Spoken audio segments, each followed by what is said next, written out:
Hello and welcome to this exploring session, and today we are looking at The Pedlar's Prophecy, author unknown, printed by Thomas Creede and sold by William Barley at his shop in Gracious Street. That was printed in 1595, though general dating for it seems pretty firm in an early 1560s kind of date. 61, 62, 63 kind of thing. And otherwise, that's pretty much all I know about this play. It's not a desperately long play. We're going to be doing it in 2 sessions, and it doesn't have a vast cast. In fact, looking at the way it could double, we could probably get this down to 4 very, very happily. No mention on the front of the edition any doubling scheme. It's not trying to sell it in that fashion. And yes, otherwise, that is all I'm going to say, apart from to introduce the readers and the witnesses of this particular text as we find out how it functions. So reading today the prologue and later on the Mariner is... I'm Eric. I'm here and I'm terrified of this text. It looks very long. Reading today Mother and Traveller is... Hi, I'm Steve Longstaffe, scholar of early modern drama based in Lancaster in the UK. Reading The Maid and Artificer today is... Hi, I'm Ruth Evans. I'm a specialist in later medieval literature, and I work in St. Louis in Missouri. And reading The Father today is... Hi, I'm Greg, and I'm based in Stratford-on-Avon. And reading The Pedlar of the title, I'm assuming it's not some other random peddler, is... Liza Graham. I'm in London. And I'm your host, Robert Crighton, and I'd say I'd be reading stage directions, but there aren't a vast number, so I'll be just trying to move everything along in a swift and timely fashion. So the play opens with... as Eric did intimate, a quite long prologue. We've had longer, to be fair. We have had longer. So, Eric, down to you. Introduce us to this play. For as much as we must talk of prophecy, we intend with pardon and supportation, as learned men doth well define and testify, thereof to make a true and pure declaration. The prophecy of things is a divine inspiration, telling things to come with unmovable verity, a gift only proceeding from God's high majesty. A divine inspiration he calleth prophecy, that with which doth all other prophecies exclude, which are no prophecies but things of men's fantasies, invented to deceive the ignorant and rude. But Satan is ready unbelievers to delude, though his members who are proved to be liars, yet they shame not to call themselves true prophesiers. The falsehood and vanities of these prestigiators, St. Augustine in 9 or 10 books, De Civitate Dei, confuteth and proveth them no true relators, but blasphemers and very atheists, and therefore by the judgment of God murderers, not worthy to live by the sentence of God's mouth, for into lies and fables they have turned the truth. St. Hierom upon Misha do testify, that the term or vocable divination, which the devil's manciples calleth prophecy, is often taken in an evil confederation, as in the same place he maketh a plain relation, that the true prophets in scripture prophets are named, divinators are reproved, condemned, and blamed. To that pernicious science, divination, are added a number of diabolical vanities, whereof I am not able to make recitation, where neither do I esteem such wicked faculties, I will them extinct in all communalities. For where they were permitted. There was the prince, and the people sore punished. And although I shall not rehearse them in order, the first of all he nameth necromancy. Phytonia, some say, is of as high degree. Pyromancy, hieromancy, hydromancy, geomancy, phystonomy, metapostrophe, spatulomancy, geromancy. Then have you homen, agurium, postigium, aspicum, magium, venicisium, sortilogulum, and sortilogulum. There be a great many more than I can recite, whereof every one hath his right. That is to say, every one hath his devilish superstition, contrary to God's word and Christ's erudition. Confounded be those children of perdition. Moses confounded them, that so did Job and Esau, with all the apostles, prophets, and doctors, utterly of God's prophets. Thus doth Lactantius write. They did not only of things to come prophecy, but they spake of one truth in one sprite, which was fulfilled in their times openly. These were sent of God by precept verily, to be messengers of his divine majesty, and to be correctors of men's iniquity. To deride these, our author hath a play compiled, which he calleth Pedlar's Prophecy, out of the which all such lewdness shall be exiled, and all other things spoken of very merely. We shall use the manner of a comely comedy. The property thereof is honest mirth to make, the which to do at this time I do undertake. And whereas we shall speak of certain travellers, we desire all honest persons not to be offended. For we mean none but bankrupts and usurers, which to undo other hath intended. Their abuse I wish heartily to be amended. For the past shame bankrupt borroweth that beyond his estate, then he fleeth, keepeth his house, or taketh Ludgate, unless our preface should too far itself extend, and engender tediousness unto our audience. With a few words more I will make an end, beseeching you to hear the rest with patience. So doing, of our mirth you shall have intelligence. I take my leave of you, for yonder cometh the pedlar, which will take upon him to be a great meddler. Lovely, well done. You had some really horrible words in there. That was a long one. all of the words. all of the ferromancy, heromancy, hydromancy, all of those. I mean, fascinating in its own right. But we've had prologues before that are quite long, where towards the end someone says, unless we've spoken for too long and we may be a bit tedious, I'll just finish off now. And I'm sort of going, well, dangerous thing to be suggesting. It's going to be a comely comedy, people. It's going to be honest mirth. Do not be offended. Yes, we're not really endorsing divination here. You guys, magic is bad. Very But clear. We endorse prophecy. Okay.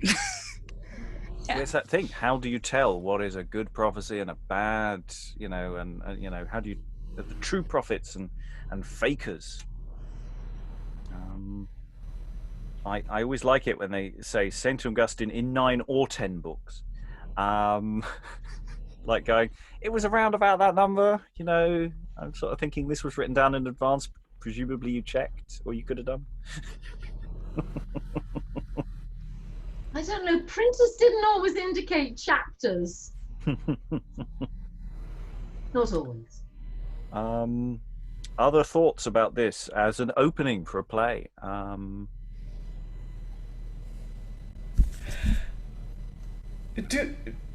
I guess we'll find as we read it whether it feels of a piece with the rest of the play, or whether it feels tacked on to say, please let us perform this and don't throw mud at us and drive us out of town, sort of thing.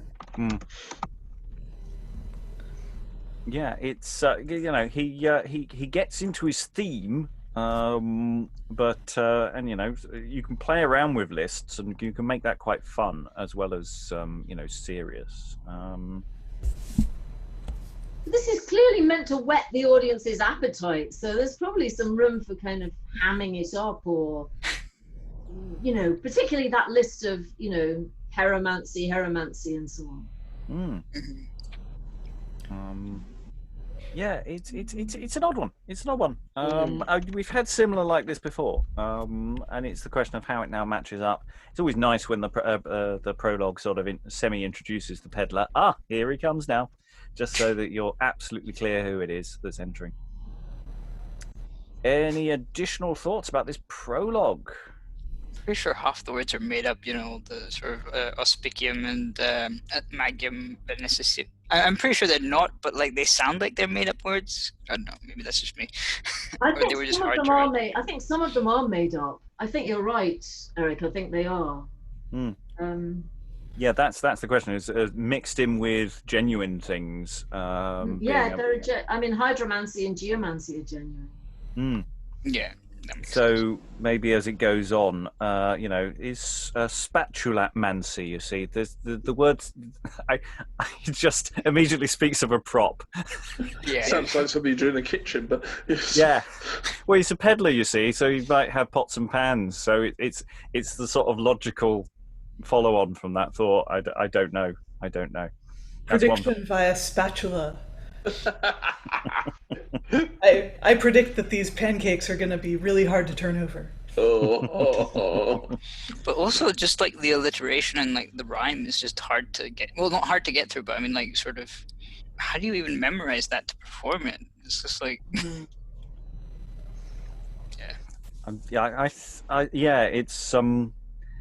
you just keep going over it until your eyes bleed. I think is the general pattern for that kind of bit of speech. I think once it goes in, you never get it out of your head. I think that's the other thing actually. We had to do that till your dying day, and we've had longer nonsense lists before in other plays. It seems very educational. Sorry, I mean, Stephen first. around quite a lot. Oh, sorry. No, Ruth, you were halfway through. Sorry, go. No, just that some of the lines are like 6 stresses, some are 4 stresses. It's an interesting meeting. Yeah. And there seems to be very little scheme to it. Right. Stephen.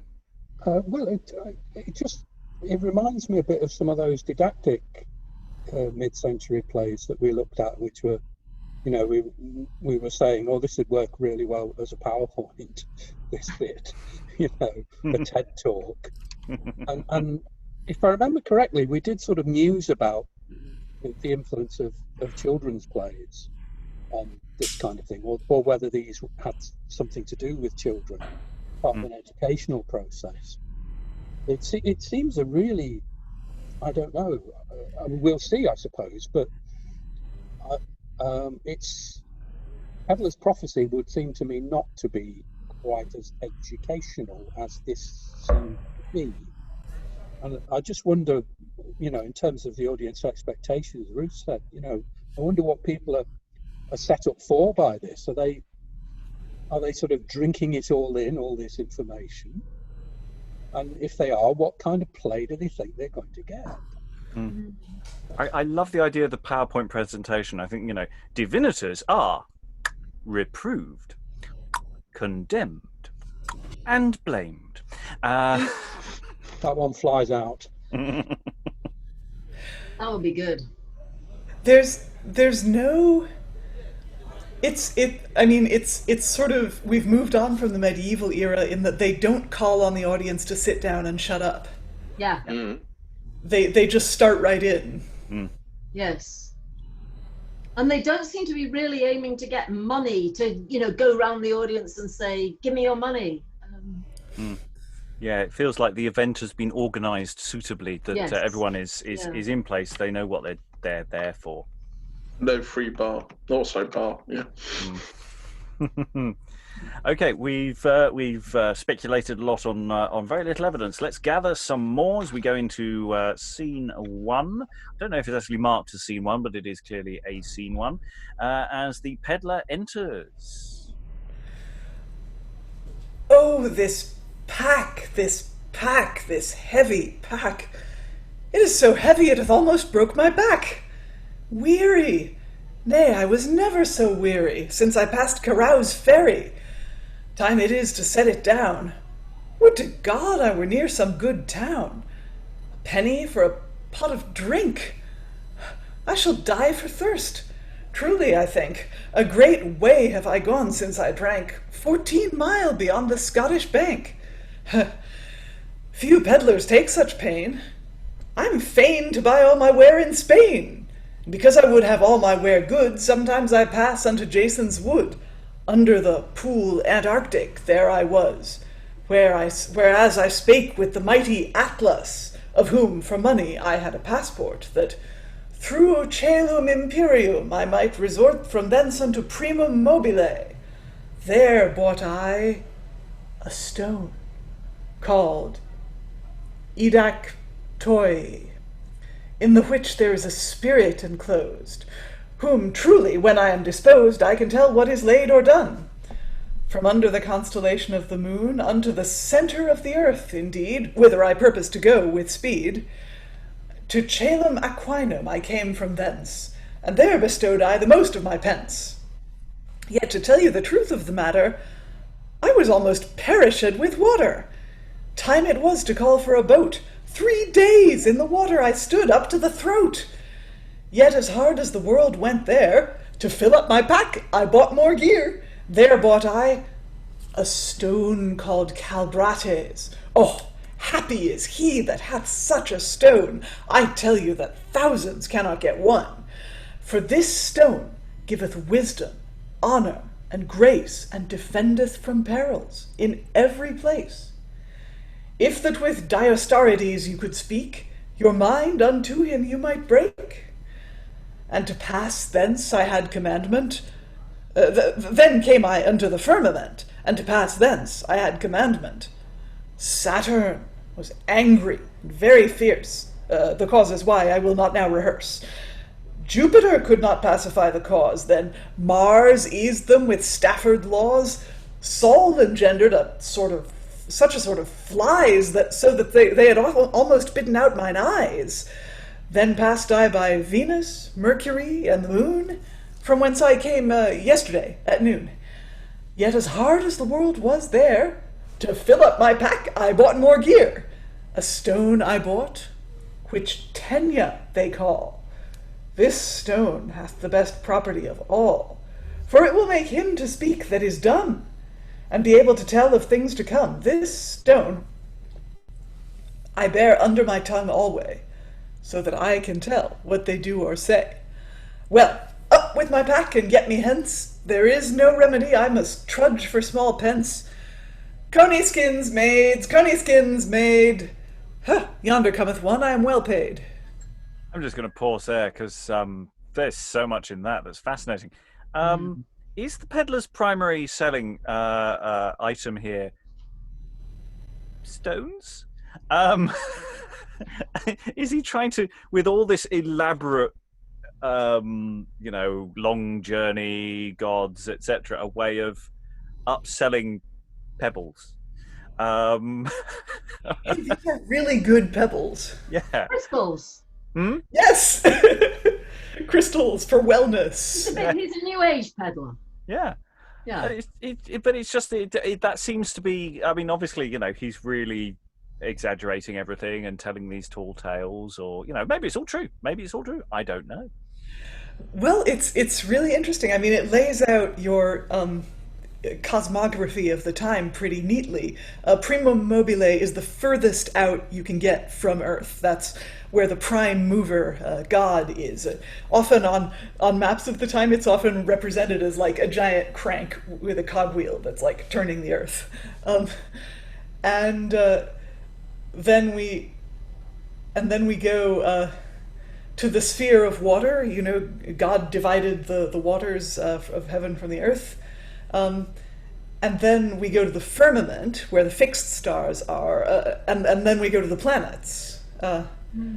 And we do go through all the planets that they knew about at the time. Saturn, the furthest out, associated with limits and melancholy. It was a bad planet until about around 1600, when it suddenly became trendy. And melancholy became fashionable. and everyone became basically primitive Goths. We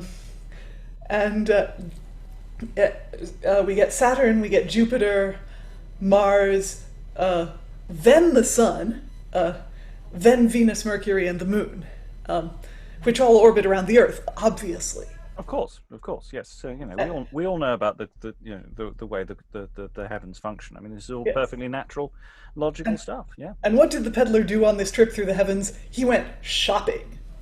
Stones. He bought some great stones. No wonder the pack's heavy.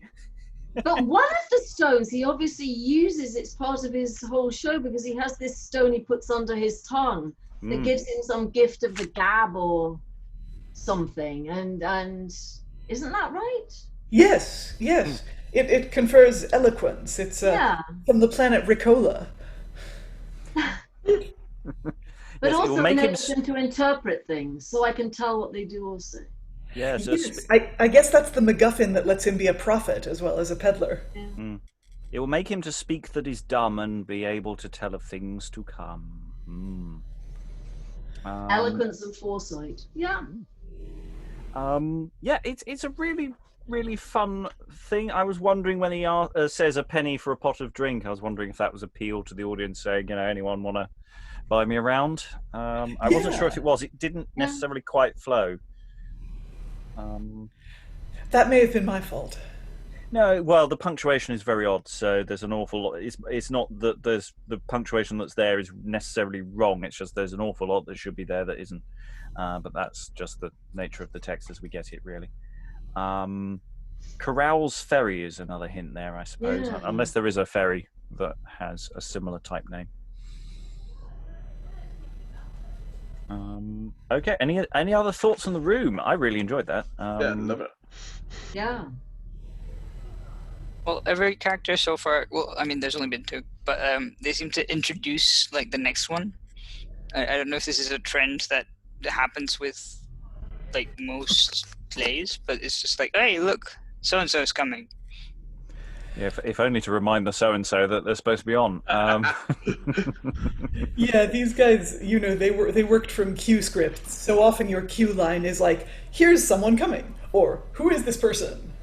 Or the other day on Troublesome Reign, where it's literally, and now I'm going to read out a list of all of the royal court so that they come on in a moment. You semi-sung Koniskin's Maid. Was that just intuition, or is there something like that might exist? Well, I assumed that the peddler was crying his wares, saying, I must trudge for small pence, and I assumed that the peddler was crying as he went that he had rabbit skins to sell, possibly with a bawdy pun. But we're all family-friendly viewing here. I don't know what you could possibly mean by that at all. But yeah, no, I think that's a good shout. Other thoughts before we move into some dialogue with people talking to each other? No. Okay, then let us go with the entrance of the Maid. So, Maid and Pedlar alone on stage. Welcome, Pedlar. Hast thou any fine needles here? Or any stiff pins, sharp at the point, I pray you? Oh, I have indeed. But they be somewhat dear, such as will break before they will bow. Not like unto maidens, the truth for to speak, which before they will break, they will bend. Wisely spoken, John Hoddypeak. Your thrift and your wit at the good ale you do spend. If thou hast any, at once bring them forth. I may not stand prattling all day with thee. I tell you, my needles and pins be more worth than you are worthy for your fair looks to see. You will not buy, I know so much of your mind. Therefore at this time you shall not have your lust, for if my needles or pins should take any wind, they would canker by and take rust. Wilt thou have me buy the pig in the poke? I may see for love and buy for money. Where fire is, a man may perceive by the smoke. Think not, but that I know a cat from a coney. I am acquainted well enough with hope's lay. Learned I have to know chaff from corn. Before aught you have of me, you shall pay. You shall not beguile and then laugh me to scorn. By God, and I know chalk from cheese. I can discern an honest man from a knave. If naught I gain by thee, naught will I lease. None of thy wares, none of my money thou shalt have. Better than any thou hast, I can buy. But to perceive what thou art, I do begin. If thou hast either needles or pins there, let me die, encompass the country, some cheat by craft to win. I never knew honest man of this occupation. But either he was a dicer, a drunkard, or a maker of shift, a picker, a cut-purse, a raiser of simulation, such a one as run away with another man's wife. Maid, I pray you, let me have a word or two in your ear. By the same token, there standeth a fact. God for his passion, when were you there? I beshrew his heart that told you that. I thought you had not been a peddler long. You were one of those that stood on the pillory, that you were not all hanged, you had wrong, for by the devil you wrought some sorcery. So sure as you are a maid and a virgin pure, so sure I stood on the pillory, and as sure as you are gentle and demure, I never used enchantment nor sorcery. But maid, a word or two in your ear again. If it may be, it shall be as you said. The same day there fell a great tempest of rain. Stay a while, as hitherto you have stayed. You are inspired with the Holy Ghost newly, but the devil is within you, so God me save. This was said and done the 8th day of July. You shall have that you had not, and lose that you have. Did you never hear of a maid called Plias? She had 6 sisters, and herself made up the 7th. These were the daughters of the mighty Atlas, who by his own power holdeth up the heaven. But mark what I say. When Heli shall stop her light, then maids of England weep, wail, and sorrow. For they that go maidens to bed overnight, I will not say what they shall do on the morrow. I will keep counsel. I know not what ye mean. You are too wise for me, goodman Pedlar. I wish you to keep your raised work clean, but in needlework I will be no meddler. Just briefly pause there. There is no stage direction for the entrance of the mother, so I don't know if the mother has been overhearing this business that's going on or just comes out now, or how this functions. However, the mother now comes in, or is on, and says these words. Where with sorrow art there so long? Hast thou not bought thy needles yet? You will have your scopulets alway among. Get you home with sorrow, I say, and lay to the spit. When your father shall come to supper anon, then the meat to fire shall scarcely be laid. What, you look that I should do all thing alone? Mother, of this peddler take heed and beware. For he will tell all things that I have said, for he can tell all things that I have said and done. He may say, see what a good hussif ye are. Your idleness, I warrant, he may perceive soon. By my troth, mother, you say the truth. By the fruits a man may soon know the tree. There was never seen such idleness in youth, and that in high and low of every degree. For young men to be idle, it is intolerable, but for maidens to be idle and of any state is a thing pernicious and detestable. For idleness unto all mischief is an open gate. I could rehearse a sort of damsels by name, which through idleness learned things not to be spoken. But what was their end? They came all to shame, as she which did dance for John Baptist's head by the same token. As a lame man hath no profit by his fair legs, so out of the mouth of him that is not honest. A good sentence is not worth a couple of eggs, but is as profitable as is snow in harvest, who may speak worse against an evil life, and peddlers, whose whole trade is idleness, dicers, drunkards, makers of strife, very sinks and sentence of all wickedness. Hold thy peace with sorrow, thou St. Jimmy, I say. Get thee forth and go about thy business. Is he hearing for a maid to scold alway, he may swear that thou art full of idleness. I pray you tell me, have you any good peddler? I will have an ounce and it'll be good. Without doubt, you never spent better as fine Jupiter as is any in Faring Cross Wood.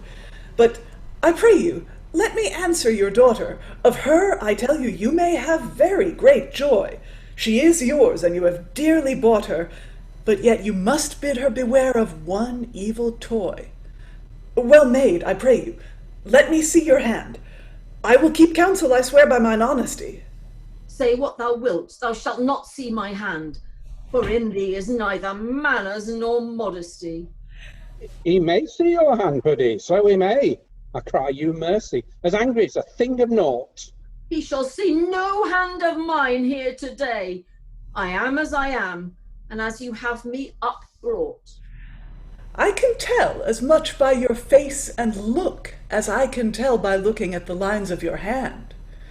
Now surely of late I read in a book that few maidens shall be left in the land. But to my words I would have you be attendant. The sin of maidens God hath already so punished that a man cannot get an honest maidservant. Dead they are, I ween, and clean extinguished. But when the dog holdeth the bull with golden horns, then thus shall it come to pass, I dare lay in my head. That's for money we shall get no new ale in corns, for all English maids that year shall be dead. When the ram pusheth against the serpent, then perish all peddlers and peaking proctors.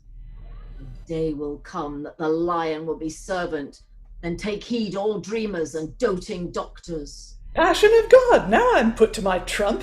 Mother, I perceive your daughter hath gone to school. Marry, there she paid me home again jump. But, mother, I pray you, let me ask you one thing. Can your daughter work at times void? Yea, forsooth, she worketh from morning to evening with the needle, and very well she can embroid. Well, to hussifree let her apply her mind, for within a while shall be one eclipse of the sun, as by good learning surely I do find, that then shall be finished that now is begun. Proud looks, stretched out necks and wanton eyes, their frolic cheer, their fine walks and tripping, with all their pleasures which they now do devise, their feasting, disguising, their kissing and clipping, rich shows, strange funerals, precious habiliments, golden collars, spangs, bracelets, bonnets and hoods, painted and laid out hair, fillets and nether ornaments, their chains and sumptuous apparel that cost great goods, earring jewels, gems to set out their faces, change of garments, cassocks, veils, lawns fine, needles, glasses, partlets, fillets, and bum graces, with colours curious do make the face shine. After this, your needlework will be naught worth, therefore some other occupation you must learn. You that intend to set your children forth must teach them to labour their livings to earn. And at this point we have the entrance of the father, but we're just going to pause there. So many questions are leaping out, because... Okay, I'm going to start with the first one. When the mother comes in with a whoop, which I quite like, you go to your mother and you say, "Mother of this peddler, take heed and beware, for he can tell all things that I have said and done." Was there anything like that in the preceding sequence? No. No. Because the absence of an entrance stage direction from mother makes me wonder if there's a missing bit. Because the maid would have to know in some way that the peddler's got this thing under his tongue that enables him to you know, look inside her. Yeah. Guess her motives. It's odd. I think I can see where it might be. It's where she calls him a cheat, and she says he might run away with another man's wife. And he says, "Pray you let me have a word or two in your ear. By the same token there standeth a fat," and I'm not sure. And right, then, it's what he's whispering in her ear. Yes. And the rhyme scheme doesn't seem like there's something missing. Right, because it rhymes with that.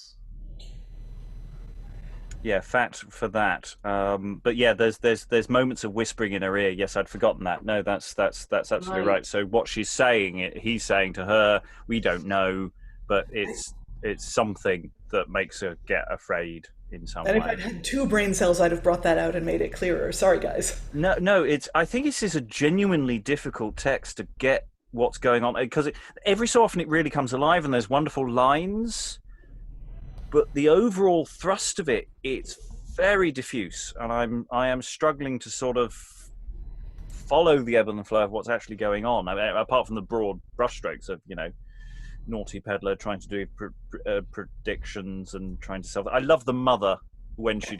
I think Stephen did that bit very well when it's like, "Oh, you terrible person! Have you got any good pepper?" I thought that was really nicely done. Wonderful moment. And the list of vanities that the peddler gives do sound also like a list of things a peddler might sell. They so included in the vanity is the change of garments, which is obviously some kind of Frenchified fashion. I don't. It must mean something else, I suppose. Right. Is there a kind of sexual double entendre in the whole needles and pins thing? There must. You could play it like that. Yeah. But she works from morning till evening with the needle, and very well she can. Yeah. Yes, and earlier when she asks to see his needle, and he's like, "I'm not going to show it to you." Exactly. Yes. Also, at some point, isn't there a bit where she says, the mother asks the peddler something, and the peddler says, "Yeah, your daughter is very good, but like she has to beware of like an evil toy," and it's like, okay. Yeah. I mean, the precedent for this peddler, it's feeling very borrowed from John Hayward, but then again, John Hayward's borrowing from other things as well. So this kind of peddler patter is very well established. I mean, there's it's very 4Ps, which is available on the podcast as a full cast audio adaptation. I'm not just bringing it up for that, but I am. So yeah, it feels like the peddler's very much falling into a tradition that exists and has existed for a long time. Other thoughts before we move on to the entrance of the father? No, room is silent, so we will move forward. So yes, enter the father to the mother, the maid, and the peddler. So we now have everybody is almost on stage, apart from we will have a different. This play, I think it only ever goes up to 4 people on stage at any one time. I think that's how it functions. Anyway, enter father. Oh, a couple of good huzzofs. The mother and the daughter to stand prating here all the day long. What time of night shall we go to supper? Every day I must be fain to sing one song. By my troth, husband, you'll like to have no roast meat tonight, for I've had other business today in hand. Here is come such another wight as the like was never heard of in this land. By my troth, father, he is but a prattling peddler, and to say the truth, hath nothing to sell. But in soothsaying he would appear to be a meddler. But believe you nothing that he doth tell, and to say the truth, hath nothing to sell. But in soothsaying he would appear to be a meddler, but believe you nothing that he doth tell. Peddler? Marry, the more naughty pack thou, hast thou nothing else to do but with a peddler to prate? Get thee home, thou ill-favoured sow. It were well done to beat thee about the pate. Ay, beshrew thy knave's heart, thou hast angered my father. If thou hast no needles, thou mightest tell me so then. And it'd please you, you might have gone away rather. But hear you, declare what good you can. Father, why suffer you not your daughter to marry? She is old enough to have a husband. Alas, poor wench, a while may she tarry, for in faith she has neither house nor land. Friend, whereas you spake of my daughter's marriage, I am not of that mind that many another man is. charity with God's help is a light carriage, and therefore in this I think I do not greatly amiss. To marry my daughter I am half in doubt. I would tell you other nations are scattered about, that marriages that I do not greatly allow. I and mine ancestors were Englishmen born. And though I be but a simple man, for to marry my daughter to an alien I think scorn, and therefore I keep her from it, so long as I can. Yea, either they be aliens, or alien sons indeed, who through marriage of English women of late have altered the true English blood and seed, and therewithal English plain manners and good state. All the naughty fashions in the world at this day are by some means brought into England. If by some means they be not commanded away, within a while they will us all withstand. For here they do not only devour and spend, as they be most devourers truly, but our commodities away they do send, rob and steal for Englishmen daily. Mother, there is a story of King Vertiger, whether it be true or no, to say or no, I am not able. Augustus played the part of a murderer, but some men taketh it for but a fable. But this is true out of the southeast.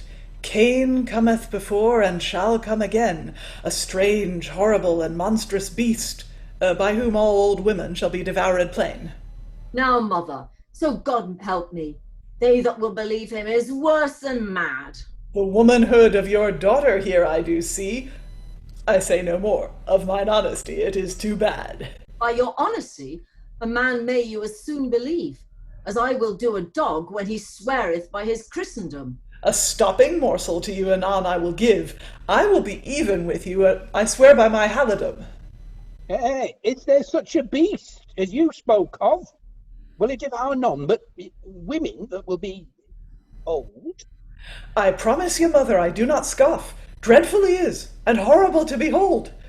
A huge beast, and of marvellous strength. From Dover to Wade, head, tail, and mouth, we esteem him to be larger in length, and in breadth, from Dunwich to Portsmouth. He hath devoured all the old women in Afric, and now he hasteneth unto drop with all speed. Merchant men can tell you that they're used to traffic. That to talk any more of the matter, what shall it need? Oh, a peddler going about to sell lies. I think of them you have more plenty than you have where. Such fellows do nothing else but devise tales and fables, and such lammers as these are. Father, be these lies that I speak. He shall snatch up the husband with the wife, and because the old man God's laws do break, in a strange nation he shall end his life. But when this shall come to pass, as it shall come to pass, be sure of that, then fathers and mothers shall cry, alas! For their own children shall be thrown down flat. By Saint Anne, but those words make me afraid. The man knoweth more than we, perchance. Now surely, mother, as I am true maid, he knoweth no more than the falconer of France. True maid? Fie for shame, why do you swear? I know more than the priest spake of on Sunday. Remember you not what I said even now to you in your ear? The matter was broken on the 6th day of May. But when angry Saturn shall have the regiment and rule again as he did first, then fair maids shall die through famishment, and young springles shall perish for thirst. I love none of this bibble-babble. Why, by this light peddler, hast thou any pure spectacles to sell? I would have a pair that were of an old sight, for I am but 10 to you I may tell. He hath as many spectacles, needles, and pins. He goeth about the country under that pretence. Much money for wares you may take in inns, and besides the same your charges and expense. Father, I have a pair of spectacles in my pack that will cause you to see as well behind as before. For in your house is played many a knack, which of my mind you shall know more, Though my spectacles you intend to buy, you shall perceive your own negligence. You suffer your children to swear and lie, and you laugh thereat and have patience. Fathers and mothers, kinsfolks and friends so inordinately do their children love, that they are parents of bodies, but poisoners of minds, as my saying right well here shall prove.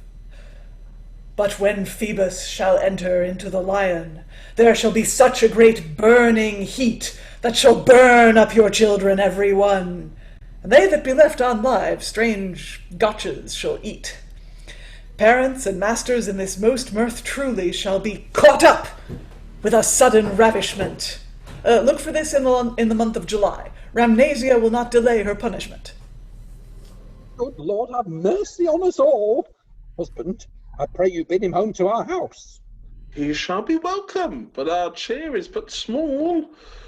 But yet he shall be short of bacon and a piece of fowl. A house is the worst where such peddlers be. Good Lord, Father, do you believe aught that he doth say?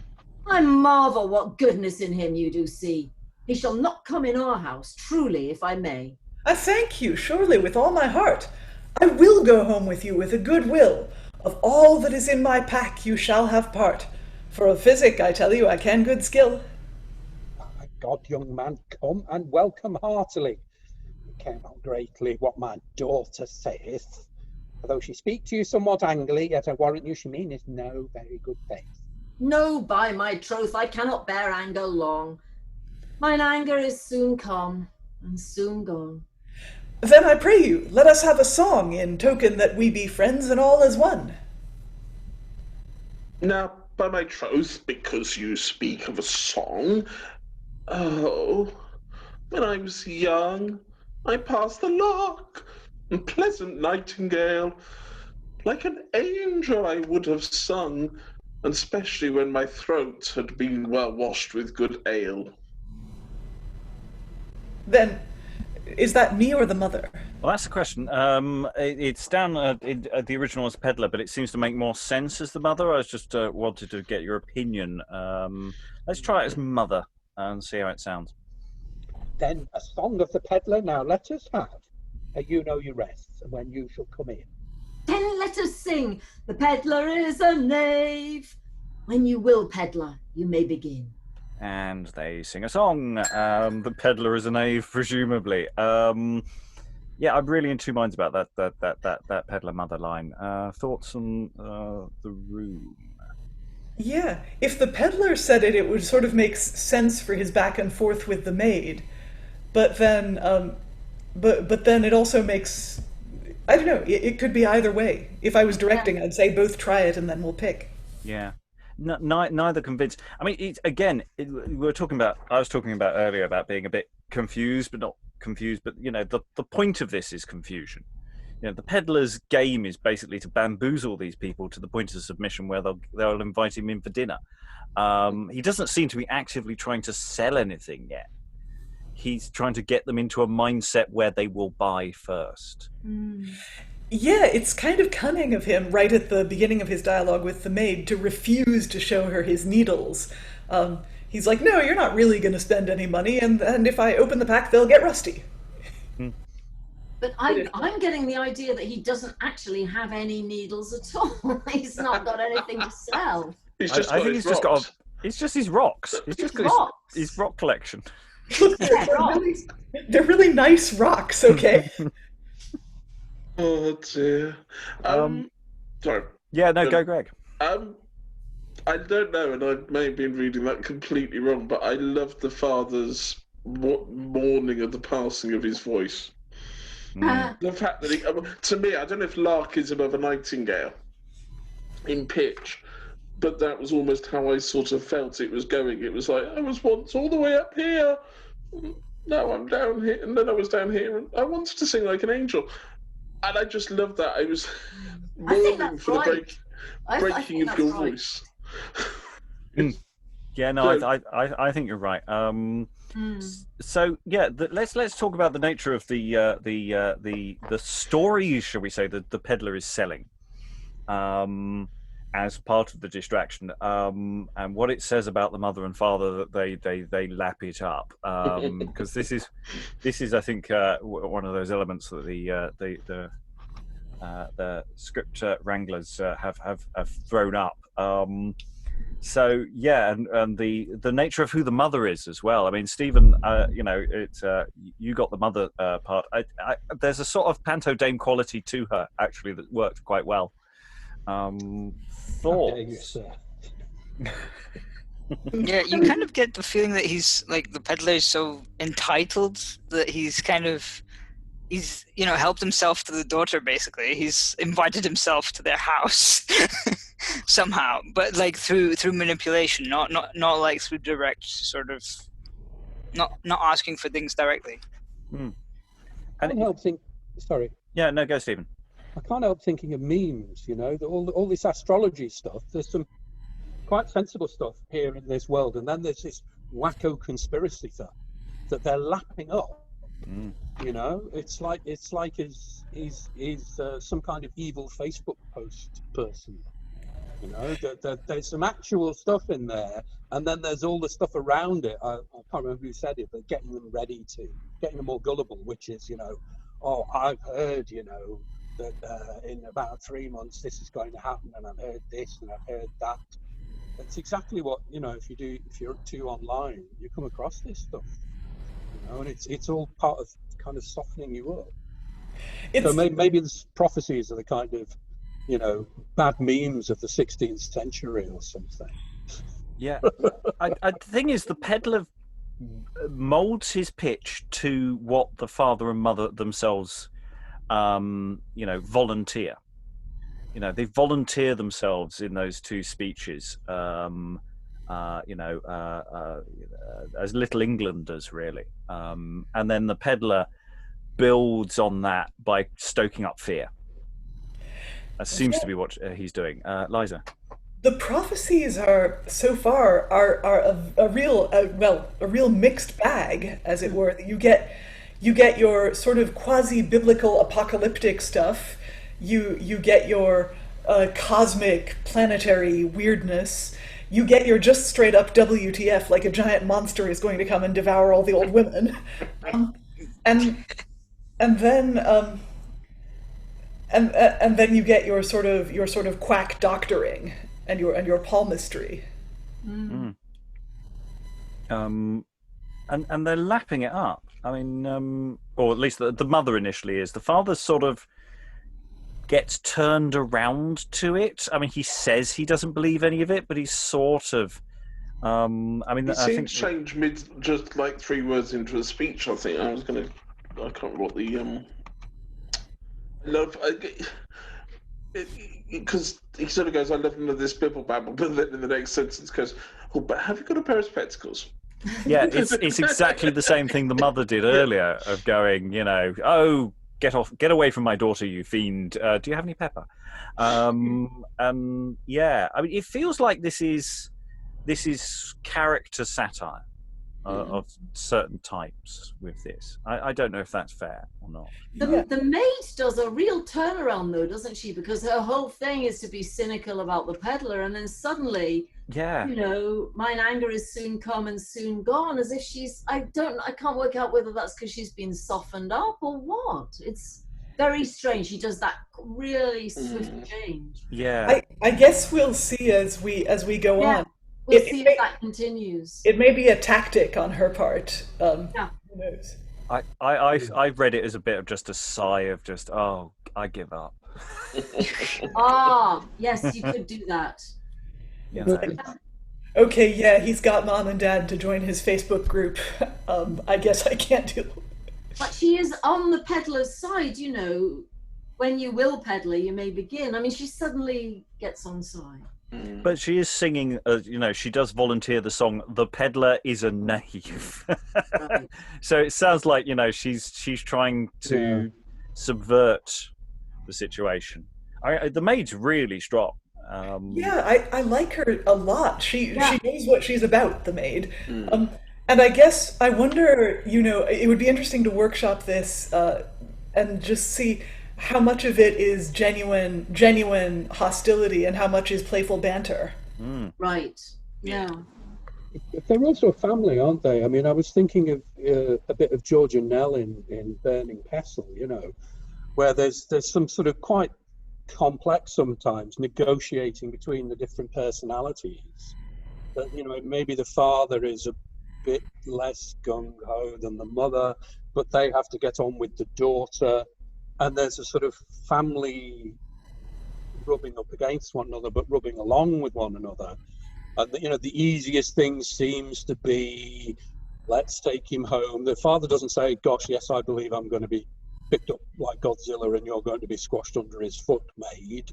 You know, he's kind of going along with it, and then the maid is kind of going along with it. So maybe there's a family dynamic, and then it would make sense that if the mother says, then the song of a peddler, let us have You Know Your Rests, i.e. peddler, let's have a song of a peddler. And the maid turns that round and says, "Oh, song of a peddler," and says to him, "Yeah, you can start it off. Peddler is a knave." So there's a kind of, you know, witty in-family thing going on there. Yeah, I mean, it's possible that one of the things the peddler is selling might be song sheets, risking the duck, but we do see it elsewhere. Yes, you'll get an unspoken duck there. Thank you. Thank you, Liza, because I was going down the same thought. Yeah, no, just walk away from the trifles. And in my pack I have a duck. Giveth not of. Yeah, I really like the idea that the peddler has nothing to sell, and this is all a construction to build, you know, a market for nothing. Or stones. I have rocks. Yeah. Like literally the guys gone to the beach, picked up some pebbles. Sorry, Eric. I was just going to say, like those guys who used to sell like buildings that they didn't own, kind of like those kind of like. Oh, Yeah, yes, and- London Bridge. Yes. Yeah, exactly. How many times did the Eiffel Tower sold? Oh. There was someone who sold it about 3 times, I think. He got caught when it was the Sydney Opera House, I think. Yeah. That was the one that was just too big to be plausible. I represent someone who wishes to give you $1 million. All you have to do is give me 3 groats and a fish. So, yeah. And the band In the can opera count. house, shall I wrap it up now, or will you use it right away? Yes. The thing is, a lot of the sort of those earlier Tudor interludes, there's an awful lot where they're focusing on effectively a con of some description. Yes. You're disguising yourself as someone else. You're doing something. You're inveigling yourself into a household, and so this is following on that sort of idea. And it's not. It's such a blatant con as well, because you know it's just, you know, that thing. And yeah, I find this really, really interesting. It's quite difficult to get into the dialogue on a sort of line by line sense, but the overall shape of this is really, really interesting. Some of the individual lines are difficult. Yeah. Only 1 or 2, but they are. I'm finding that sometimes the shifts in tone take me unawares, and sometimes I think, "Oh God, I should have brought that out. That was a turn." You know, and it is that question of what do we do with, or you know, what is the play saying with the, you know, the father and the mother talking about aliens and all those people coming, them foreigners coming over here, Taking our jobs. At one point, I think he actually did say that almost. It was like, it does. You know, rob and steal from Englishmen daily. You know, it really is Brexit, right? Yeah. Yeah. And you know, and there's also a lot of these kids today with their fashions will go to hell, which we've seen. But yeah, the anti-immigrant stuff is really chilling. Yeah. But when I got to it, I was like, oh. But the thing is, I don't think the play is necessarily, at least at this stage, actually in favour of that, because it's what the peddler then uses. It's the peddler uses to turn, you know. And if we think of the peddler as, you know, the newsagent of their day, He's basically constructed, the front page of the Daily Mail or something similar. That's what the peddler is representing. So mirroring and exaggerating their own fears, if that makes sense. I don't know if that's a fair assessment of what the play is doing, or whether I'm just trying to construct something that makes it more palatable. I don't know. You mean like when she says everything bad comes from outside the country, and he goes, "Yeah, there's this big monster coming that eats old women." Yeah.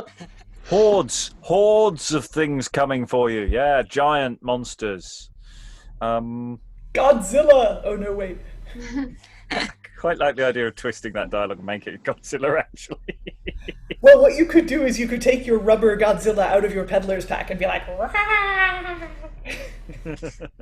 Okay, we're not at the end of the scene yet. Pause there. There is a little bit more to do. So, song. I wish we had the words to the song, because actually, I think little song. Yeah, I think there might be something really quite important in the lyrics there. There could be quite a good song there, but we can make one up. We can make one up another time. Song ends, and Father, Mother, Maid are talking first. Woman, get you home at once and see that we have good cheer tonight. You should be sure to have good ale. That'll have no bones. Without any chewing, it'll go down right. That do all peddlers love as their lives, and especially when one meeteth with another. Hey. Then may you be one of their wives. Get ye home and help your mother. And exit the mother and the maid. Goodman Pedlar, if I will, you would not be angry to ask you a question, I would be bold. I can tell what is done at Alexandria. Say what you will, you shall find me cold. You tell me, are you a peddler by your I pray you tell me, are you a peddler by your occupation? I judge you rather to be a man of science. There needeth no further declaration, for here yourself have absolved your own sentence. What man think not I am altogether a fool? I know what a man is by his physiognomy. At Little Witham 7 years I went to school, and there learned I the science of morosophy, wherein by your nose, by the red streamer, another it is, you keep fast your faculties. By my troth, thou hitst the nail on the head. Dream, do you say? Lord, how I dream every night.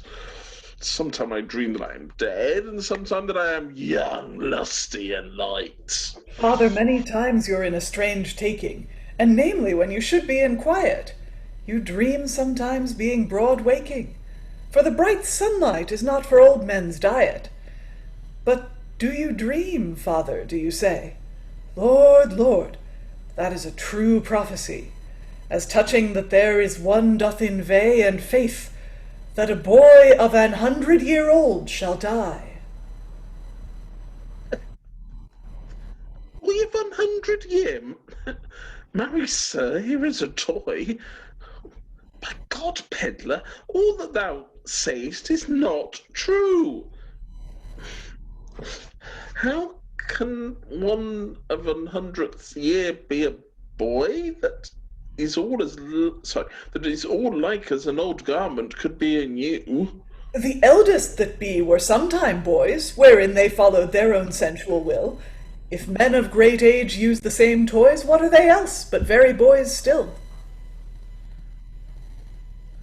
Age is right honourable, the preacher doth say. By God, Pedlar, you had not need to dispraise age. There was never less reverence than this at this day, for very children now presume against the sage. Children born of wicked parents, saith he, shall be witness of their parents' wickedness. For how could the children so mischievous be, except their parents suffered their unhappiness? But there is much evil seed sown and upsprung for lack of moisture and pleasant dews. They shall wither away while they be young. A while they shall tarry here for pleasant shows, But age, you do say, is right honourable, which age consisteth in many years and long time. A man's wisdom is his age commendable, and his age is a purchase without crime. I marvel where you had all this gear. You have a great deal of this other men lack. About the country with me, I do it bear store of such gear, I tell you, I have in my pack. I will see some of your wear anon by your leave. Come, come, I pray you, let us go hence. Oof. Behold how my pack to the ground doth cleave. Oh, would it were on my shoulder as lief as 40 pence. And they exit, and that's the end of the scene. It's interesting, the peddler's pushing his stories further here, and it's like the father goes, no, hang on, you're just talking nonsense here, and you've got to somehow pull him back. I'm looking at the punctuation of that last long speech, the children born of wicked parents. I'm sure it's all wrong. I think there's a bunch of turns that I missed, and I realized even as I was saying them that just subjects and subject changes. There is much evil seed sown and upsprung. For lack of moisture and pleasant dews, they shall wither away while they be young. Right. A while they shall tarry here for pleasant shows. That's got to be an aside to your audience.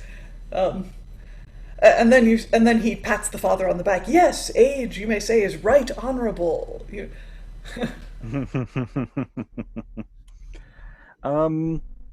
So yes, it's that's the end of the scene. The end of this little thing. He's going off to have a slap-up meal, presumably. I say slap-up. It's probably. It seems like the only thing they've got available is ale. Actually, they've got no food in the house. I like the joke about ale not having bones, so you can swallow it without chewing. Yeah. Love the fact that I don't think any of these characters appear again, apart from the peddler.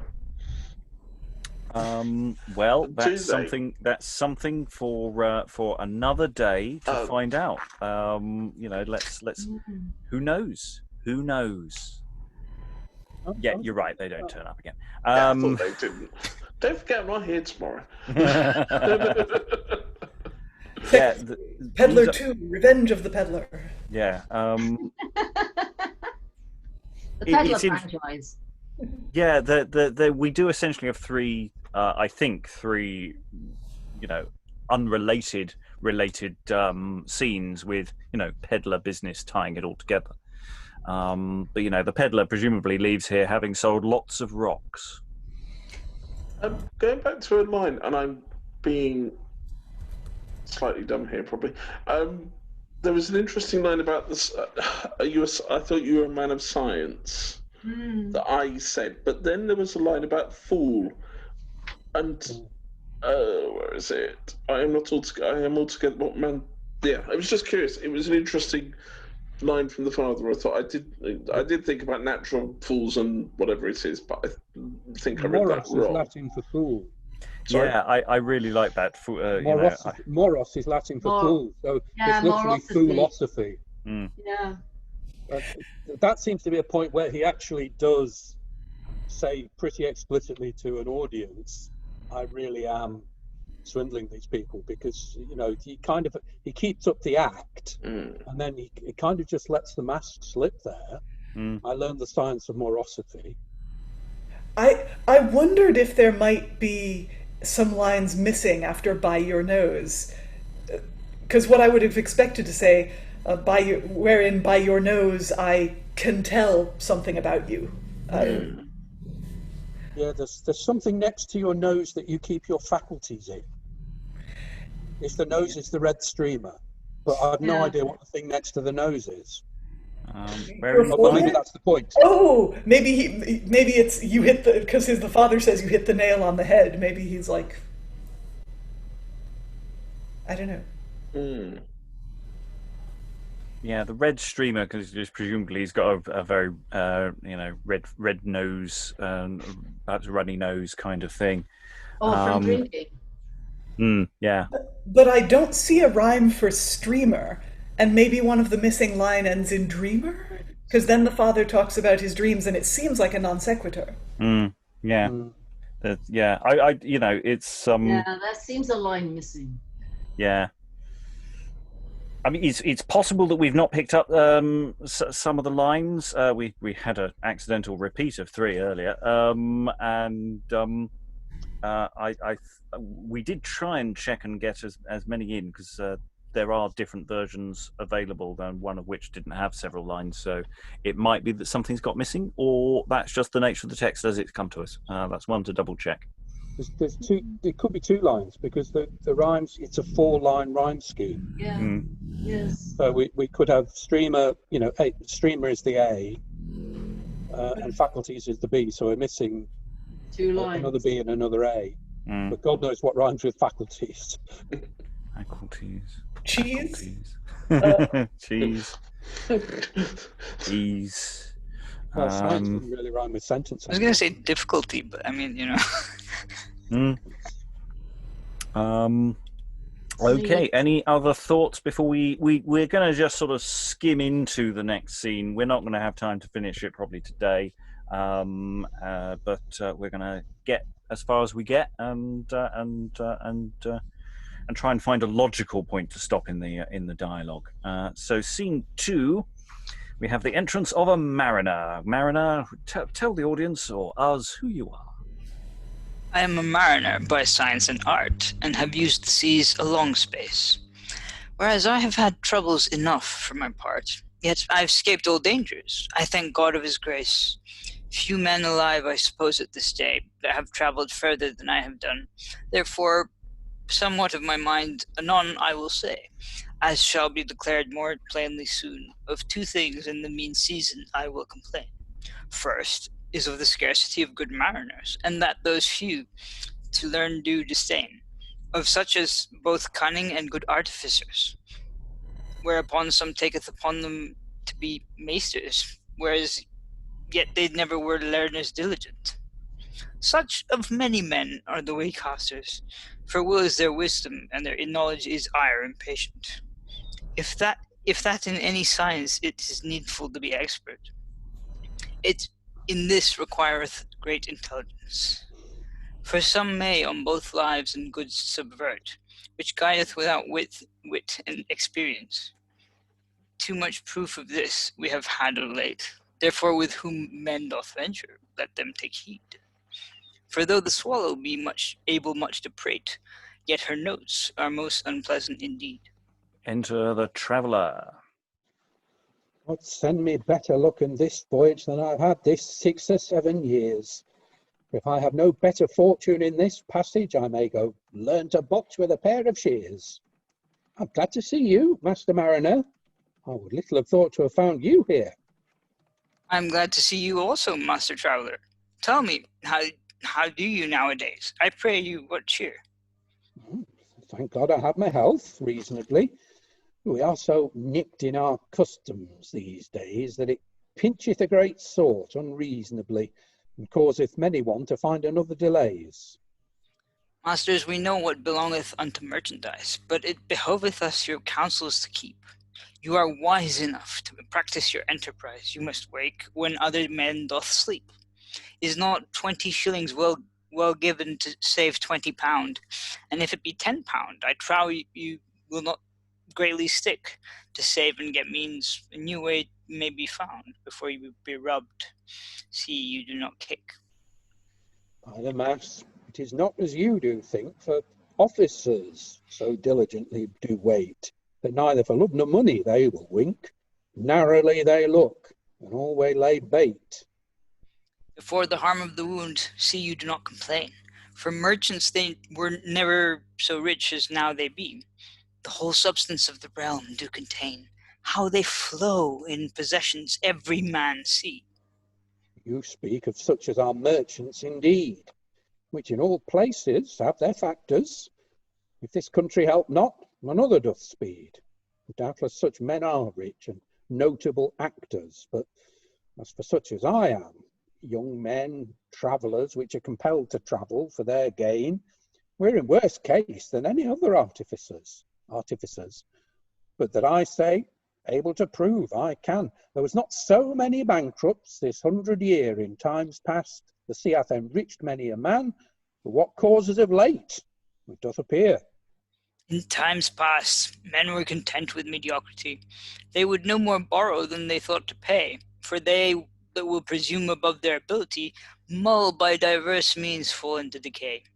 But it is a common practice used now in this land. Many one doth themselves bankrupts make, when they have gotten other men's good into their hand, then their houses they keep, or else Ludgate they take. And enter an artificer. I'm getting a sense of where this debate is going, but maybe I'm wrong. So, artificer, join in the debate. God speed you both masters heartily, forsooth. My coming hither is to talk with a pedlar. He promised me here this day to keep a booth, for in many things he maketh himself a great meddler. I am no pedlar, but a poor mariner I am. Neither one nor other was here since I came. Therefore, of any pedlar, I can nothing say. I was at my neighbour's house the last night, and there was a pedlar selling many things. Somewhat he had, whereof we might have no sight. But good store he had of points, pins, and rings. I think surely that he is some conjurer, for I never laughed better in all my life. My neighbour saith plainly that he is a sorcerer. But Lord, how he angered the old wife. At the first she made him much of her counsel, and showed him certain images which she did keep. Ewis, quod she, I love these better than the new gospel. For pure love unto them she began to weep. False knave stood still and naught did say. A pair of beads under her apron she had. On these, quoth she, I say our lady's psalter every day. And at them the pedlar railed as he had been mad. Why, pedlars were wont to have beads to sell. I marvel that they will rebuke superstition. What he hath, I cannot tell. But thus he played on such condition. Many pedlars in my time have I known, but one honest man of them I never knew. They fell many times, more than it's their own, and utter old baggage, for that should be new. I think he has not been a pedlar long, but he will go near to tell what you have done. For anything I can see, he will do no man wrong. But he make good shift where he become. What any man hath done, what doth he know? I will gauge with him £100. Anything done secretly he shall not show, neither he nor any that liveth in the ground. And enter the pedlar. Who told me that you were a traveller, and whom all the world could not satisfy? In the devil's name, you are a merchant venturer. Of your spoils the barbarians can testify. Coney skins, maids, coney skins for old pastes, what lack you, what buy you? Any good pins, knit caps for children's, biggins and waists? Come, let us bargain, bring forth your coney skins. Is this the pedlar that you spake of? I judge him to be lunatic and out of his mind. I would advise not overmuch with him to scoff, but tame enough you are like him to find.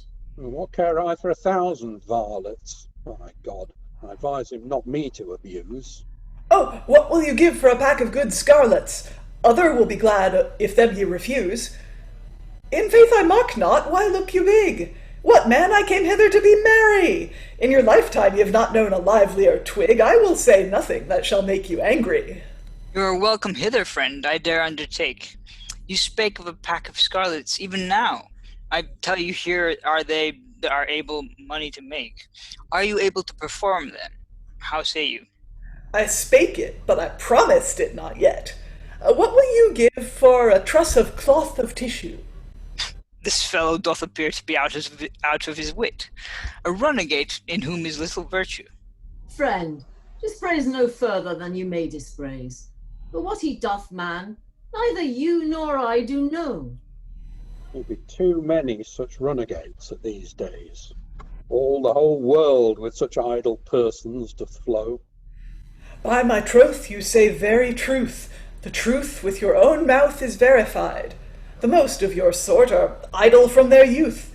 Yet, so I say because they are never well occupied. As touching that, In a book of Latin of late I did find, which doth the manner of travellers publish. The quick mariner saith that travellers in the east part of Ind, through seas and floods they work all thievish. Worse, and all this another poet doth say, that merchants God and his saints doth forswear, so that advantage obtained thereby they may, worthy to be drowned in hell, and to burn there. He can rehearse all this in Latin, and a great deal more, and will do it, if you do it of him gently require. Think not but that I have such gear in store, I will speak it in Latin at your desire. Parviurata suo postponet mittunt lucre mercatur, stygiis non nisi olignis aquis. Besides this, there is written in the same book the shamefullest slanders that I ever did see. When you will, master traveller, thereon you may look. The devil and the lie, and yet great slanders they be. It's a pity there is no better examined. He goeth about the country under this pretence, to work some mischief he is determined. We shall hear more. I dare lay 40 pence. By my troth, if I should speak indifferently, his talk is according to most men's report. That unhappy writer writeth unreverently. All that I laid I spake but in sport. Although, perchance, some hath offended, yet ye ought not the whole company to defame. He runneth far that cannot be amended. For one man's faults you may not all men blame. Who would any sentence regard spoken of such a runagate as this is? But if such licentious thing may be heard, we shall say that all is amiss. But as for the worshipful state of merchandise is known to the public wealth to be necessary, therefore he that speak against that exercise to the commonwealth is an utter adversary. He is indeed, sir, you will not say the contrary. But he that writ the book somewhat hath seen. He prayeth God that some of you may soon miscarry, for the whole decay of that ye have been. If English, pure coin in other countries, be but worth an halfpenny and a shilling more than it is here, you will find means to deceive all degrees and convey the most part in over a year. Much wind thou dost waft, I tell thee in vain. But if things be amiss, as thou dost express, as they are not, as to all men doth appear plain, yet are we not able anything to redress. Who should hold with the shoe but the soul? The mariner and the traveller are all one. In the realm already you have a foul hole, whereof you shall know more of my mind anon. I supposed that our fortunes thou couldst have told. Such talk as this, who would regard? You are not like to live till ye be old. Your fortune is to die upward. Surely thou wilt never die in the bed, for sursum corda belong to such idle peddlers. Ere it be long I will cause you to be sped, and also with you such slanderous meddlers. Your state will continue but a while, when Juno shall be divorced from Jupiter.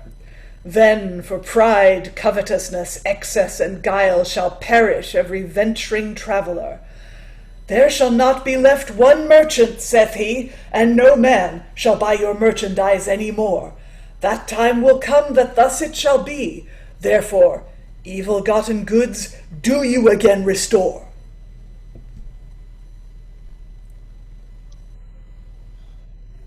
Thou speakest to us of Jupiter and Juno.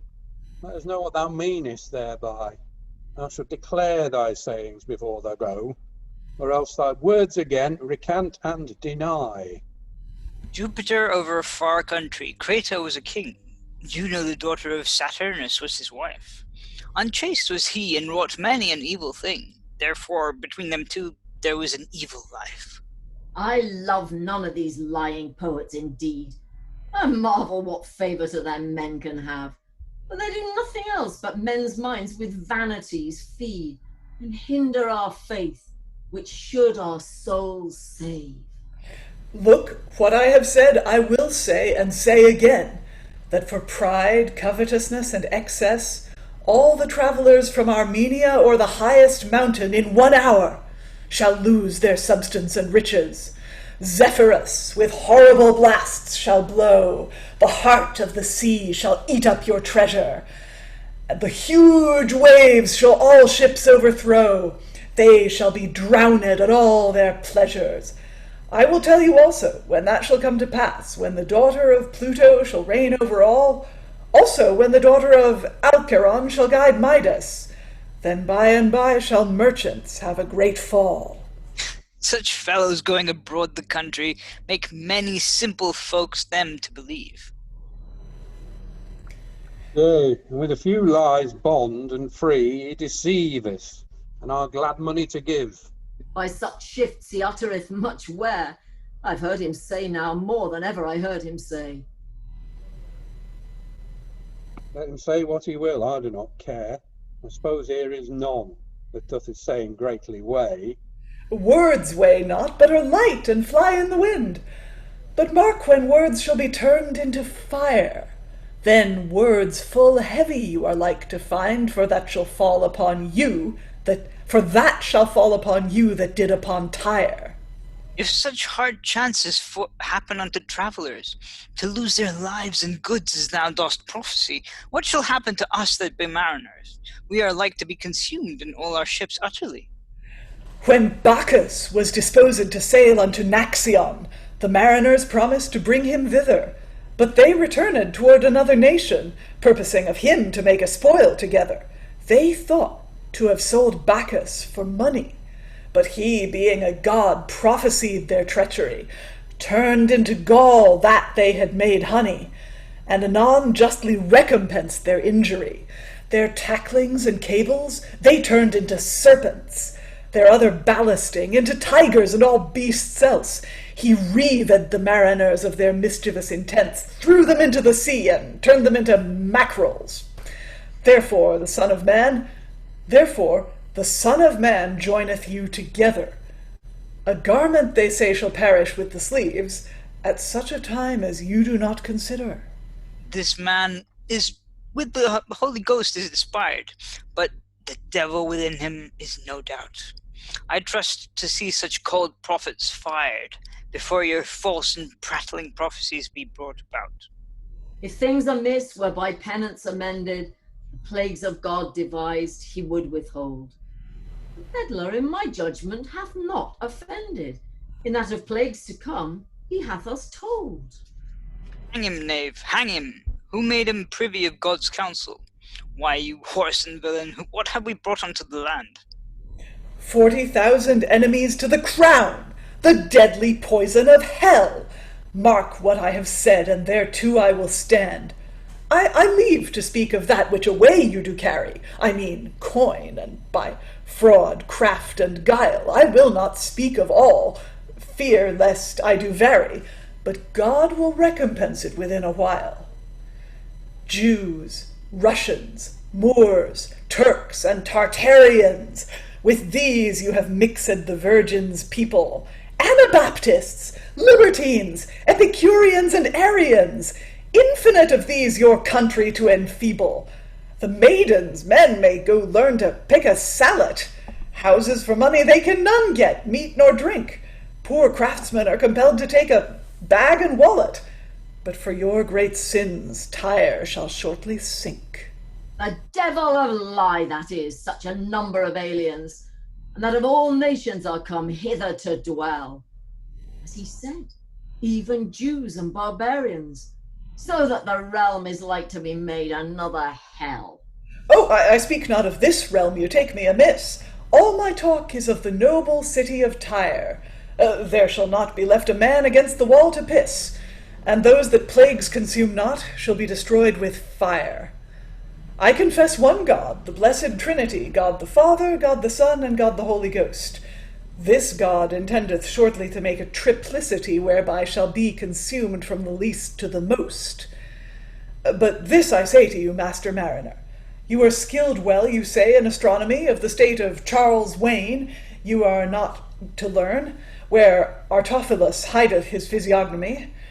Then of the foresaid gear God doth you warn, when Arthur shall become a bearward, and go before the great terrible bear, Then out of hand cometh all this gear forward, which shortly will come to pass, truly, I fear. Lo, here are bugs to make children afraid. I think the frantic pedlar be out of his wit. What great things of him will be said, if any things, according to his prattling, doth hit. And where was such profit as our pedlar was, to know of things never to be done? I warn you, this gear will come to pass when our lady hath a new son. Surely I'm afraid with the prophecy, which in holy scriptures I have learned. The threats of God by Esau and Jeremy hath all the whole world sufficiently warned. But I marvel of one thing, brother Pedlar, that in all your talk you allege no scripture. He that in prophecies will be a meddler, by the word of God must his matters assure. And there we're just going to pause because we are running rapidly out of time for this session. And there's still quite a way to go in this scene. So we do need to discuss where we are so that we can set ourselves up for next time. Once again, the peddler is utilizing the forces of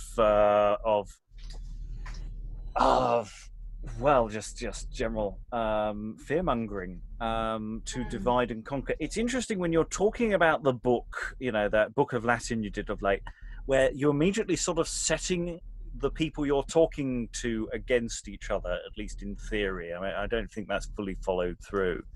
And then it's what you're doing is exactly the same game as last time, utilizing fear. I don't quite know what you're trying to get out of them yet.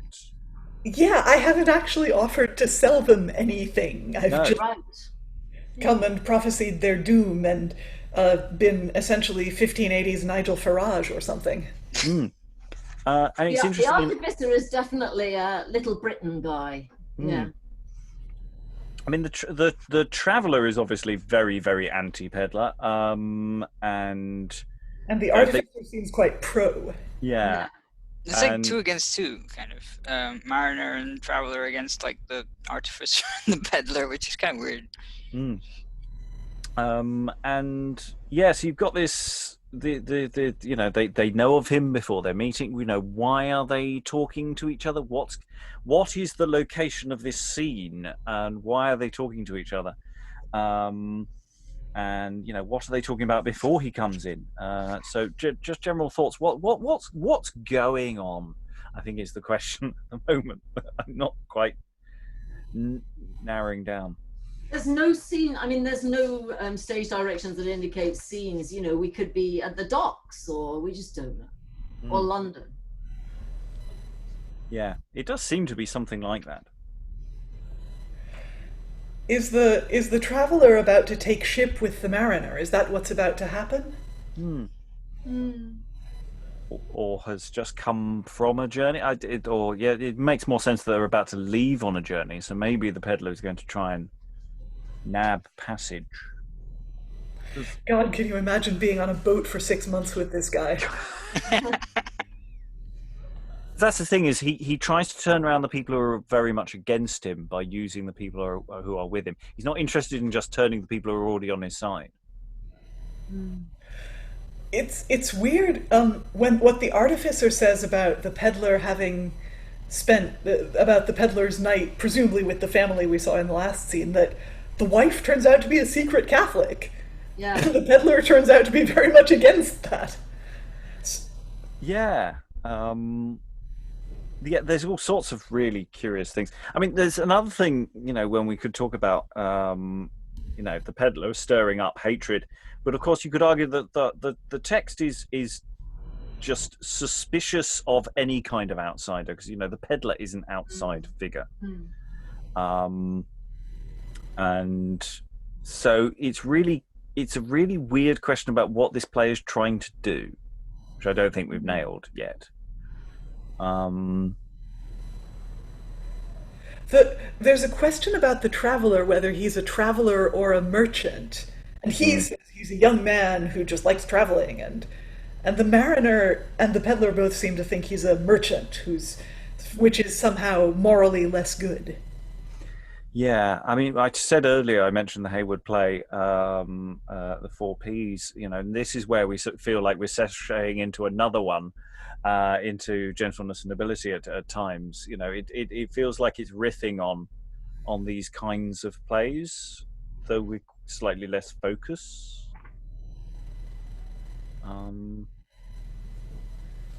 Because do we know if the Traveller has a trade? It's not mentioned, is it? He says, "For such as I am, young men, travelers, which are compelled to travel for their gain." Yeah. Yes. Does it make sense if the Artificer makes things, the Traveller facilitates the selling of things, and the Mariner transports the things, then they all have a reason to know each other? Yeah. Yeah.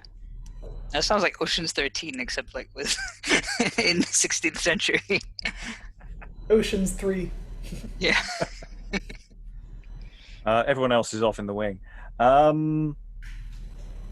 Yeah, so What's the pack of good scarlets? Is that scarlet stockings? Scarlet hose? I assume it's fabric that's dyed scarlet. Ah, right. Yeah, that makes sense. Because then he says cloth of tissue, which I think is linen so fine that you can see through it. Although I've also heard it refer to cloth of gold, but how could a peddler have that in his pack? Well, I don't know if he's got anything, because he keeps talking about the next thing he might show them. I don't think he's showing them anything. Again, it's true. The whole bag full of stones thing. It's true, and they're like, "Well, do you promise that you have it?" And he's like, "Oh, I said I have it. I didn't promise I had it," which is weird. There's a bit about exchange rates as well, and when it comes to overseas travel and things like that. Pedlar again trying to spread fear in the heart of their business, because that would affect all three of them. If all three of them are in trade together, then the ability to sell things, and also the fear of other people selling goods cheaper coming into the port, and all those other tradesmen coming in. The Pedlar always talking about the noble city of Tyre. I think that's a really interesting device as well. I like that. It is. It's a quite clever device on the playwright's part to not get arrested, I think. Yeah, it's all happening over in Tyre, mate. Yeah, Tyre, bad things happen over there. Yeah. Do you not mean London? No, Tyre, absolutely. So yeah, I don't really have a handle on this play yet. It could be working from very, it could be working on a semi-satirical basis, so that some of the really unpleasant stuff is fine because it's characters saying it, not the play saying it. Or it could be the play saying it. From what we've seen of drama of this period, we've seen quite a lot of immigrant bashing, either playful or hostile. It kind of goes hand in hand with these kids today with their fancy trousers, sort of get off my lawn school of appealing to the people with the wherewithal to pay for admission to a play. But it's being mostly peddled by someone we're not supposed to identify with, so that's where my confusion is lying at the moment.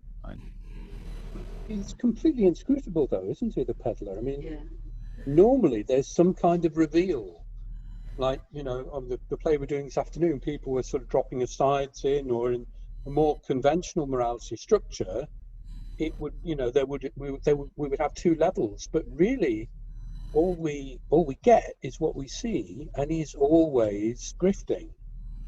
So what I find interesting about it, considering if we do think of it, if we do bracket it with the older plays, is just how much it is pushing that envelope.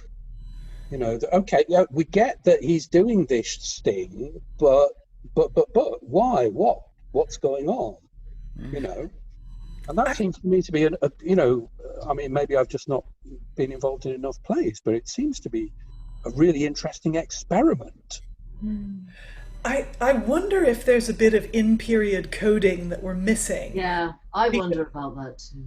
Because there's the same doubt in my mind whether the peddler is meant to be a truth teller or a con artist. And I'm sure the playwright knows, or it also reads like a role that was written for a clown, a bit like Robert Armin will be later, a sort of clever verbal clown. Scary clown. Yeah, sort of the tiger lilies or whatever. Yeah, it's that vice clown thing, isn't it? You know, that there is an element of, you know, he's kind of like Keyser Soze, you know, the usual suspects spinning these tales, and we don't know what to make of him. And if you think of it as I don't know, maybe a bridge is the wrong word, but if you think of it between two poles, one of them is exactly the clown that you're talking about.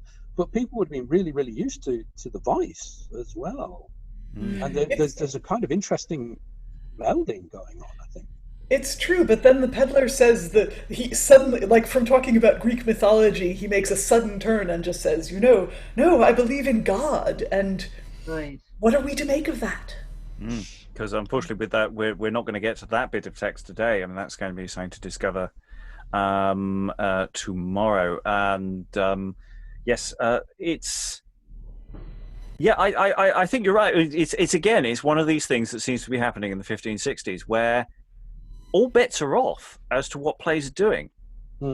We've had this so many times with text from this decade of going, I'm not sure what the rules are anymore. Whereas you feel you really know where you are with something 10 years earlier. Whereas with this, it's you know, along with everything that William Wager was doing as well, where you're going, oh, it's this, and then you go, oh no, hang on, this is much more disturbing than I thought it was at first glance, and yeah.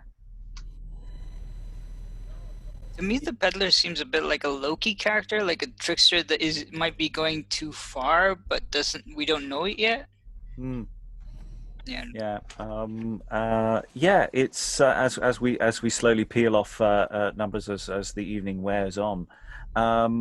It's just that lack of sense of what the motivation is. It's not, you know, there is no, as Stephen said, there is no declaration. We're about halfway into it, aren't we? I mean, yeah, you know, it's a good way into the play, and yet what we've had is these humongous set pieces, which seem to be about him manipulating everybody in different ways, but to what end? It seems a bit out of proportion to sell him a few pins. Yeah, because he's inveigled his way into one household. There seems to be some sense of why he did all of that, but you know, I'm just thinking, you know, he did do an opening speech where he doesn't even tell the audience what he's about, really, apart from my pack's really heavy. But then he spins to the audience a story as well. Yeah. I mean, you could imagine in performance that pack being heavy for some people, but not actually heavy as well. Yeah. Kind of, you know. But he just, you know, takes the bag and just goes at one point, you know. Yeah, I mean, it's almost that each individual scene is something to workshop. I'm not even thinking about this as a play in itself. It feels it needs a physicality to it as well. So much stuff with the maid and the mother, and who's talking to whom, and who's close by, and who's getting moved around. That feels physical. I'm not so sure about the Marinus, etc. sequence. But yeah, how do people do prophecy? I mean, you know, it reminded me a little bit of some of the kind of roles that Terry Gilliam used to play in Monty Python. You know, in the Life of Brian and the other one, the Knights of the Round Table one, where he's just kind of completely crazy. You know. I mean, how do we do those kind of sayings? You know, is it a kind of, you know, guy with a blazer and the FT under one arm and a G&T sidling up to you, you know, or is it somebody who's just bonkers, but it's a bonkers world we live in. And who knows, what the French are up to. Maybe they have, built a Godzilla or whatever it might be. It's a scary time. The mention of Anabaptists, there was a real sort of apocalyptic feel about religion, wasn't there? About Christianity, but also about what people do in the name of Christianity. Yeah, it seems to me that the peddler is a force multiplier to other. He reflects other people's preoccupations and uses it against them, and that I find really interesting. Very much final thoughts from anyone. Eric, do you have anything final before we close the session? Well, I think so far you kind of see that in the first scene, he's manipulating people who haven't traveled, whereas now he's manipulating people who have. I don't know if that's something we might think about tomorrow or something, but yeah, I just realized this as we were closing. Yeah, no, I love that. That's a really nice point. Liza. Yeah, I'm looking forward to getting more into this tomorrow, and I trust that when we've witnessed, however complete this play is, when we've witnessed all of it that we have, then we'll be able to form slightly more coherent thoughts about it. Yeah, it's one that it's almost like we can't really comment until we've done all of it and then do it again. A lot of it, a lot of the immigrant hatred which is coming up strikes me as incredibly, we've had in the past session, and glancing briefly ahead, we are shortly to have more of foreigners coming here and driving rents up so that honest English people can't afford houses or get put out of jobs, and it's like, yeah, this shit is hundreds of years old, isn't it? Yes, it feels remarkably contemporary, some of this. In a terrible way. Yeah. And it just that's in the sense the element of this that I'm thinking, has legs, is that going, what the peddler is doing with people's prejudices has potential. If the play itself is not putting forward the unpleasant things as a thing, that's fine. If that's where we kind of need to find out where the play's intentions are lying to some degree, or whether it can be massaged to do what we want it to do, as opposed to perhaps if we find the play itself is not. Stephen, any final thoughts? Yeah, I was kind of riffing off what Eric just said, really. The traveller sort of says, is completely skeptical, though what happens to him we don't know, but he does say something along the lines of, everybody's got a right to make a living, or something like that, doesn't he? Without the use of this, then the Commonwealth would decay, or some such like that. And that's the kind of that's the free speech argument with Facebook or something like that, isn't it? Yeah. He's completely skeptical of this guy at this point, but he says, well, I can't really shut you up because everyone's entitled to do, and actually if we did shut everybody up, everything would fall to pieces. And he carries on being skeptical, but that's the reason he doesn't walk away. And then a little bit further on, he says, "Oh, well, come on, show me what's in the pack, then." And so I think that's a really interesting point. There is why, because he's already done, the kind of father and mother, and we know what kind of people they are, and. This could be a very, very sophisticated morality thing where he is almost like a character in a portmanteau film or something. Just goes into these different scenarios, playing a slightly different role, and just very good on picking up on cues, dangling something, nobody bites, dangles something else. So anyway, that's my bit, I suppose. No, I really like that. This has intrigued us. This, I think, is fair to say. We have got a little under half of the play to go. We've got the second half of this scene, which we did stop in a very artificial way, and then we have a third scene and an epilogue. Actually, I think there's an epilogue, but to go. So there's going to be one more session on this where we try and come up with more firm opinions, but maybe at the end we won't. Who knows? Thanks to all the readers present and not present. Also thanks to Helen Good and Alan Scott for helping prepare the rough text for this initial read through. And otherwise, all that remains is to say goodbye. Bye.